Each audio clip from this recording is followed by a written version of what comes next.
महान पर्व है अक्षय तृतीया।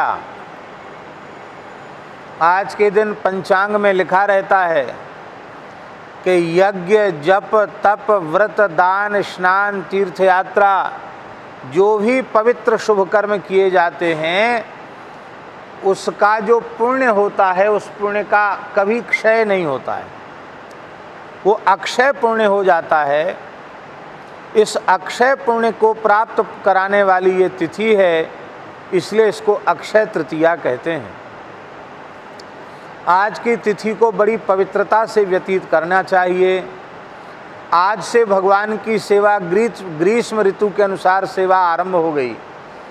आज से भगवान का ताजे जल से स्नान नहीं होगा।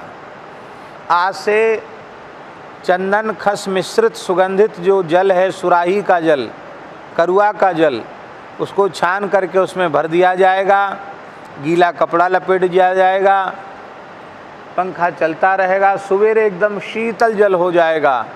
उस शीतल जल से भगवान का स्नान होगा। आज से भगवान को ठंडी चीज़ का भोग धराया जाएगा।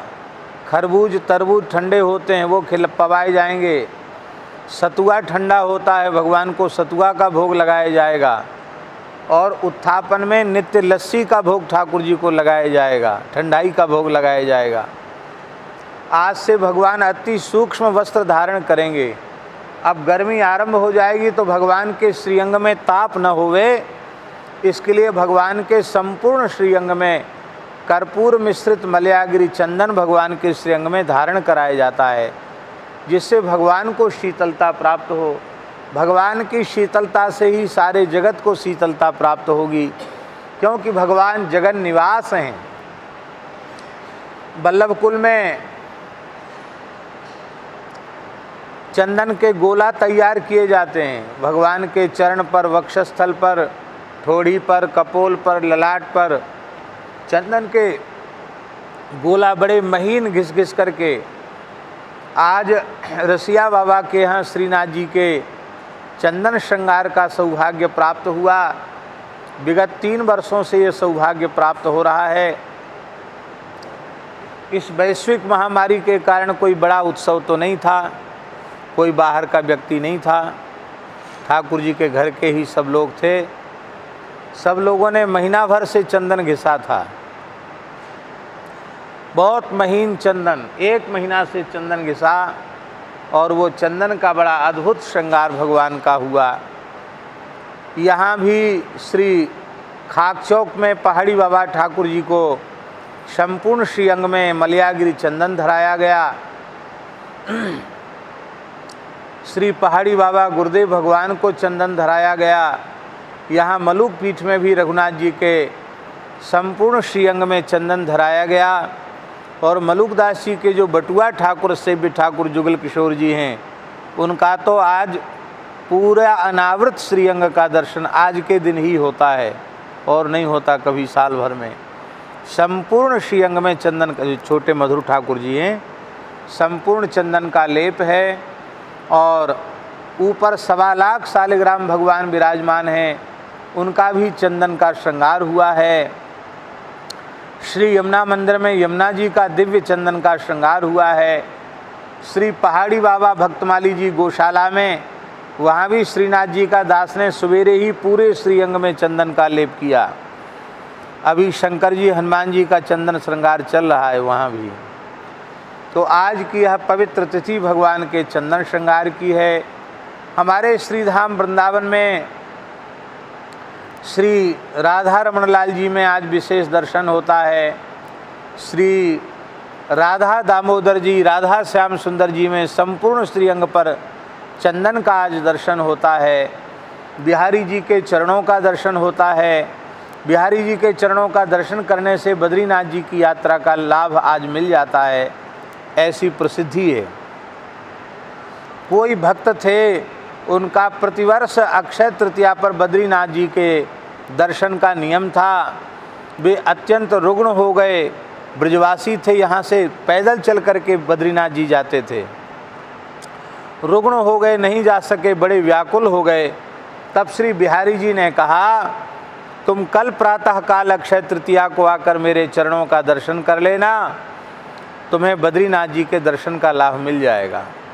तो उस भक्त ने जब बिहारी जी के चरणों का दर्शन किया तो बिहारी जी ने साक्षात बद्रीनाथ भगवान के रूप में दर्शन दिया, चरणों का दर्शन हुआ।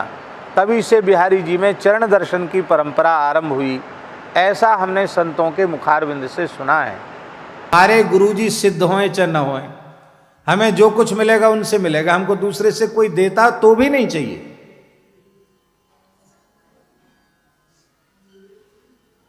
निष्ठा ऐसी होनी चाहिए। श्री स्वामी विठल विपुल देव जी महाराज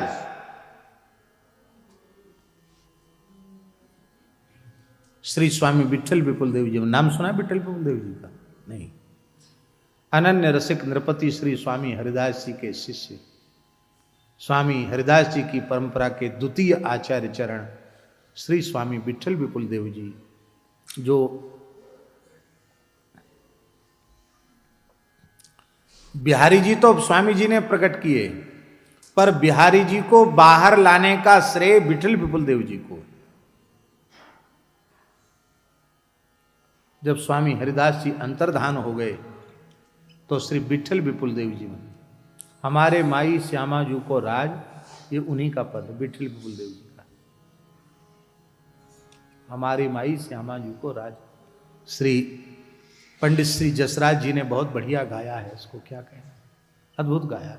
हमने वृंदावन में उनकी वाणी से ही सुना था। हमारी माई श्यामा जू को राज, उनकी वाणी से ही हमने सुना। महाराज विठल विपुल देव जी ने अन्न जल त्याग दिया, आंखों पर पट्टी बांध ली। गुरुदेव श्री स्वामी हरिदास जी चले गए तो हमें संसार को देखना नहीं, गुरु जी ने तो संसार क्या देखेंगे, वृंदावन का भी दर्शन नहीं करना, आंखों पर पट्टी बांध, दिन रात रोते रहते। वृंदावन के रसिक व्याकुल हो गए, कहीं विठल विपुल देव जी के प्राण न निकल जाए, इनको बचाना चाहिए। कैसे बचाएं? निधिवन राज में रास लीला का आयोजन किया गया। रास बिहारी स्वरूप। अब रास तो रसिकों का प्राणधन है। ठाकुर जी श्री जी स्वयं कह रहे हैं, विठल विपुल देव जी, हम तुम्हारे कुंज बिहारिणी कुंज बिहारी श्यामा श्याम तुम्हारे सन्मुख खड़े हैं, नेत्र खोलकर दर्शन करो। विठल विपुल देव जी ने कहा कि हमें श्यामा श्याम का भी दर्शन नहीं करना है। क्यों? क्योंकि हम तो उन श्यामा श्याम के उपासी हैं जो श्यामा श्याम हमारे स्वामी जी की गोद में खेलते हैं, विहार करते हैं। यदि तुम दर्शन देना चाहते हो तो स्वामी जी की गोद में खेलते हुए दर्शन दो, तो दर्शन करेंगे, नहीं तो दर्शन नहीं करना है।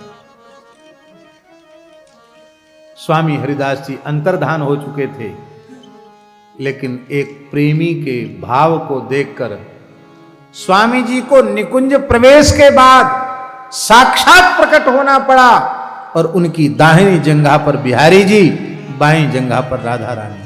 आपने देखा होगा स्वामी हरिदास जी की चित्र छवि, जिसमें गोद में राधा कृष्ण है। ये है विठल विपुल देव जी को कराई गई झांकी का दर्शन। और उसके बाद विठल विपुल देव जी सदैव निकुंज में चले गए। हमें भगवान का दर्शन भी अकेले नहीं करना है, हमें अपने गुरुजी के साथ भगवान का दर्शन करना है। हाँ, धन्य है सहजो बाई का प्रेम। गुरु न तजू हरि को तजिडा, गुरु न तजू हरि को तजिडारू, गुरु न तजू हरि को तजिडारू, गुरु न तजू हरि हरि को तजडारू। गुरु न तजू हरि को तजडारू। गुरु न तजू हरि को तजडारू। आहा।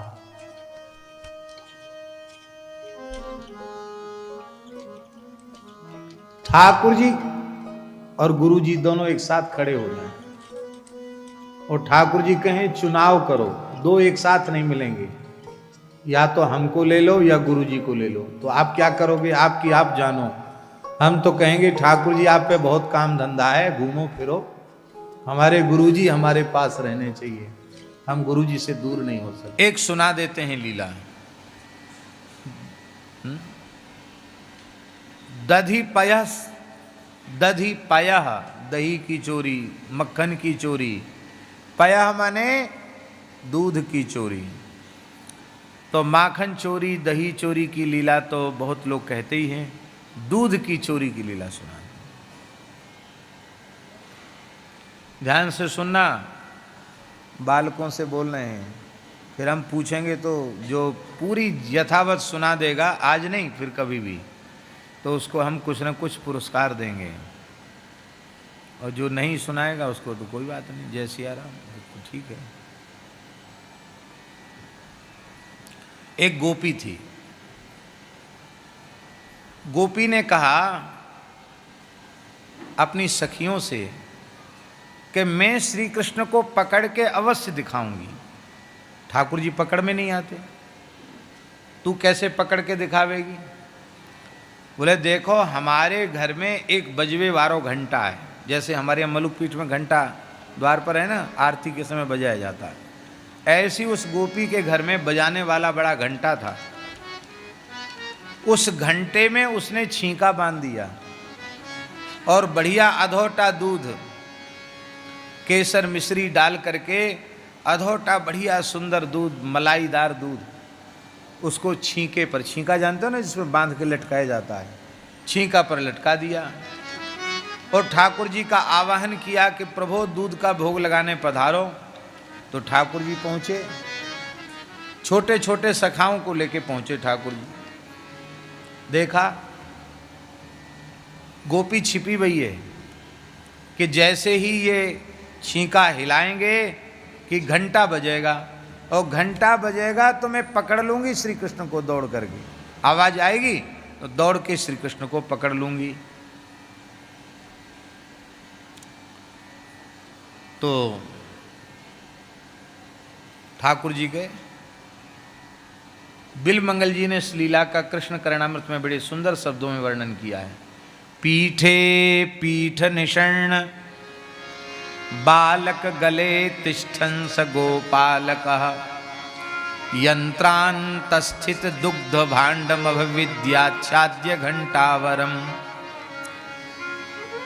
वक्त्रोपान्त कृतांजलि कृतशिरः कंपं पिबन्यपयः पाया दागत गोपिका नयनयोर्गंडूस फूत्कार कृत।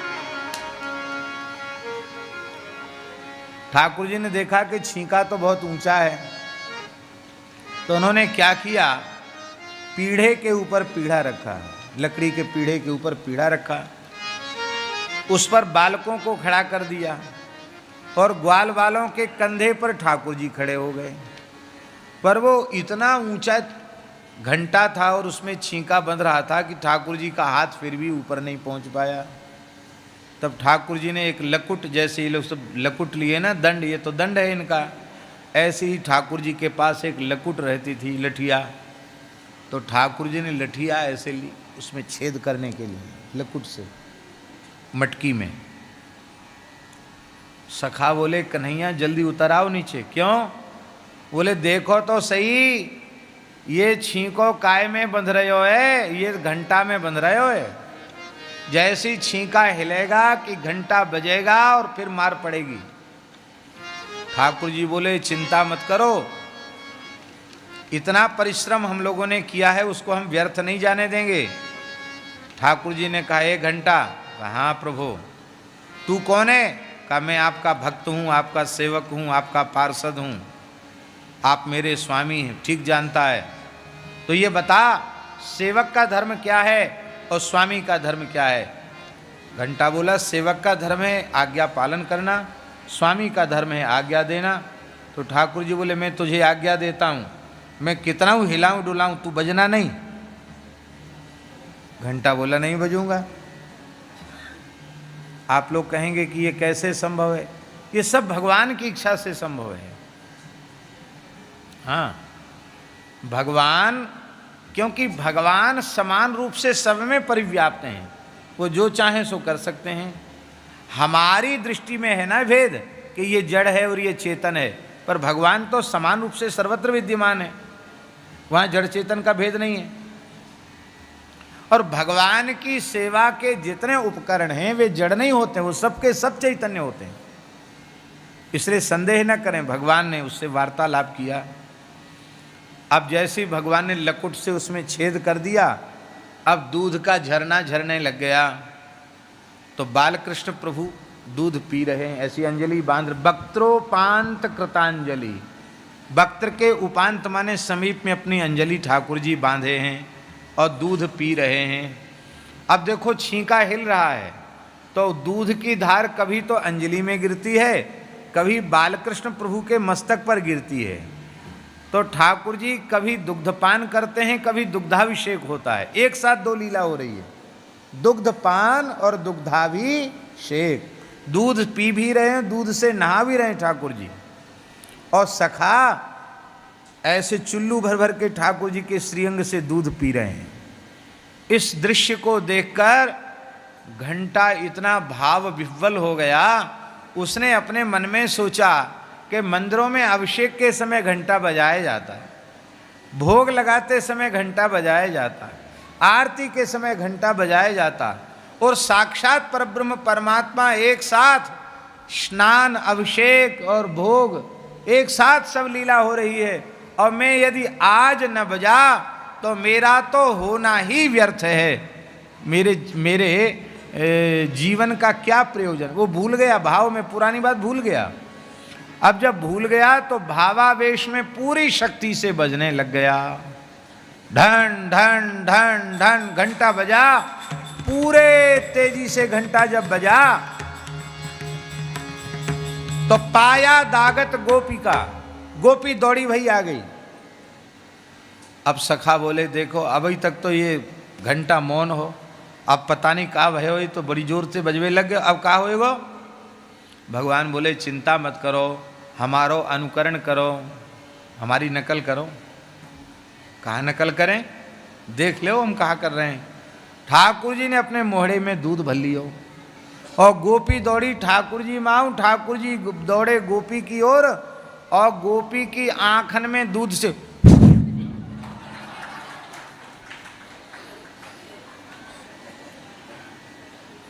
अपने मुहड़े में दूध भर के दूध से ऐसी पिचकारी उसकी आंखों पे मार दी। जैसे ही दूध की पिचकारी आंखों पे मारी, अब जब तक वो अपनी आप न मुहड़ो पूछे तब तक ठाकुर जी भाग गए। अब जितने ग्वालवाल थे सबने अपने अपने मुख में दूध भर लिया, जो गोपी सामने आवे सबके आंख में फू फू फू सब। ये सब लीलाओं के आदि गुरु श्री कृष्ण ही हैं। बच्चे अब भी ऐसे ही करते हैं। सत्यनारायण भगवान का कसार पंजीरी मुख में आ जाए और उसी समय उनके फूफा जी आ जाएं तो कहेंगे फूफा जी, बस फूफा जी का तो पूरा अभिषेक हो जाएगा पंजीरी से।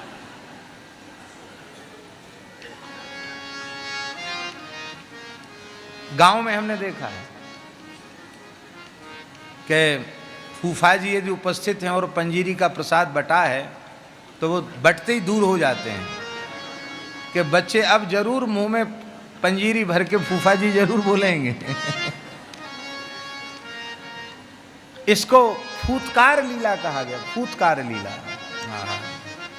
नयनयोर गंडूष फूतकार कृत, ऐसी सुंदर सुंदर ब्रज में लीलाएं हैं, क्या तक वर्णन करें। ये तो महीनों तक कहने सुनने योग्य लीलाएं हैं महाराज, जीवन भर कहने सुनने योग्य। महीना क्या होता है, भगवान की लीलाओं का पारावार नहीं।